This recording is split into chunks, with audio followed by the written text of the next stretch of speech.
What's going on, guys? Alex here with TFL Bike with some breaking news because Ducati just dropped their all-new Ducati Monster, their naked sport bike. And Ducati kind of invented the naked sport bike back in 1993 when the original Monster came out. That was kind of the first fairingless, sporty motorcycle that we saw directly from a manufacturer, not some aftermarket custom job. Ducati kind of invented this segment. It's now blowing up in 2020. These are some of the most popular bikes you can buy.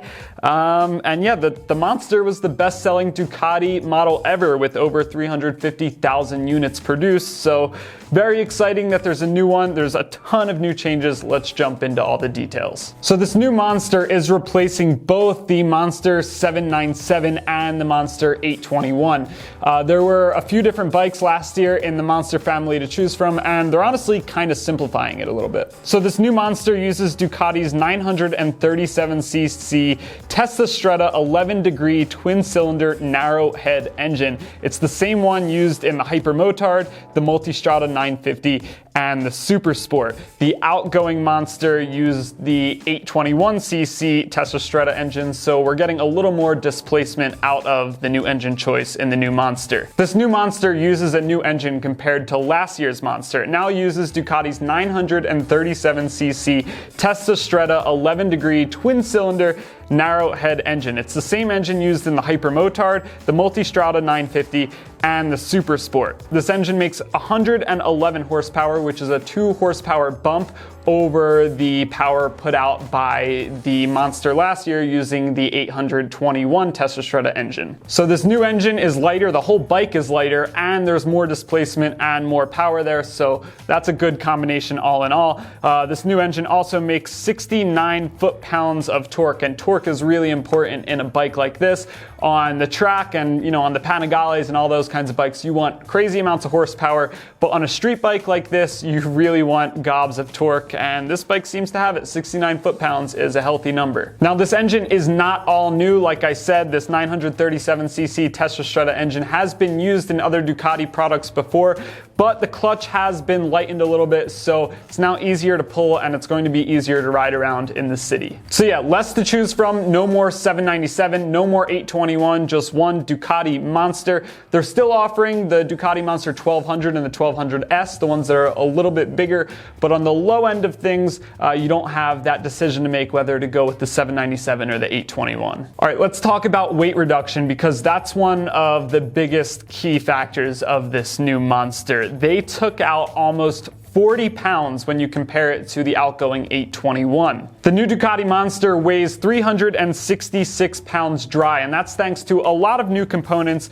First of all, the new front frame, which is designed very similarly to the Panigale V4 front frame, where it bolts up directly to the front headstock and then actually uses the engine as part of the chassis of the bike. So this new frame is almost 10 pounds lighter than the old frame. The rear subframe is also now made out of a glass fiber reinforced polymer. That's 4.4 pounds lighter than the outgoing model. The engine is 5.5 pounds lighter than the 821cc variant that we saw last year. And the wheels and swing arm put together, 8-pound reduction in those parts. So yeah, 40 pounds lighter than the outgoing 821 with 2 extra horsepower and a bigger displacement motor. That's a great combination and always good to see. Hey everyone, this is Case from TFL Bike with our Ride Smarter Tip of the Month brought to you by Rider Justice. We hope you never get into an accident on your bike, but if you do yourself a favor and stay off social media until your claim is settled and you're back to full health. This is even more important if the accident wasn't your fault. Why? Well, you can be sure the insurance company will scour your social media feeds looking for any evidence they can use to lessen your settlement amount or worse, not pay you at all. One innocent post from you claiming, "I felt great and I took a walk today," could cost you thousands of dollars. To learn more about how to ride smarter with common sense tips anyone can follow, go to riderjustice.com, the champions of biker rights, on the road, in the courtroom, and now across the country. All right, let's talk about the ergonomics and the riding position because that has changed quite a bit when you compare this new Monster to the Monster 821 of last year. So first of all, the seat height, 32.3 inches off the ground. If that's a little too high for you, you can lower that down to 31.5 inches with Ducati accessory seat that will make that a little bit lower. And if that's still too high, you can drop the seat height down to 30.5 inches with a lowering kit for the suspension. So pretty easy bike to get your feet down on the ground with. It's a very narrow bike, and it should just give you a lot of confidence, even for new riders, that you're not going to tip over. It should be easy to manage. The steering angle has also been increased by 7 degrees when compared to the 821, so that's going to make for some tighter turning abilities,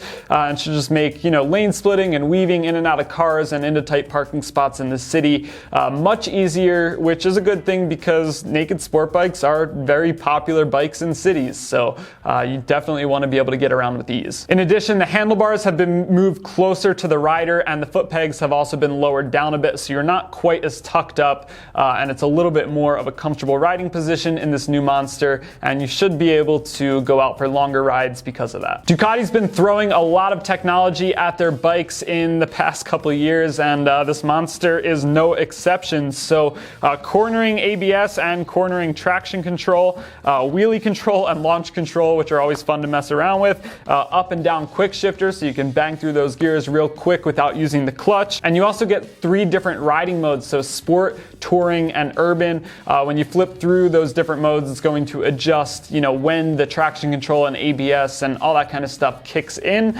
And then in urban mode, it is going to limit power to 75 horsepower. So 111 horsepower in the other 2 modes, and in that urban mode, down to 75. So a little easier to control in the city. Maybe you want to use that in the rain or when the weather's not as good too.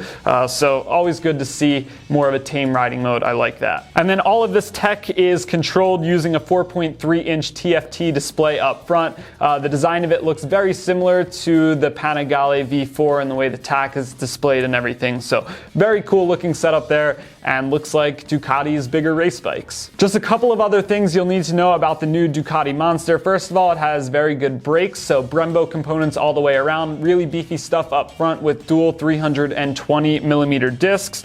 Good tires. Pirelli Diablo Rosso 3 tires. I just reviewed a Triumph Speed Twin with these same tires, and I really like them, so glad to see that they're on this bike as well. Self-canceling turn signals, which is kind of cool to see. I've never actually had any experience with those, so I'd be really curious to see how they work, but should be cool if you're making constant turns through a city or something like that. And the turn signals actually have this kind of pulsing pattern to them, so they're not just your standard blinker. They're a little more elegant and just have a little more design in them. And then the other thing you need to keep in mind when you're shopping for a Ducati is the service interval. Ducatis can be kind of painful sometimes, and this one's really not. 18,000 miles for your valve adjustment, so pretty standard stuff there. It's not like you're going to be every 7,000 miles needing to check and adjust your valves. So that's good to see. You're not going to need to do a ton of crazy service on this bike. Now, like I said, this new Monster does replace both the Monster 797 and the Monster 821,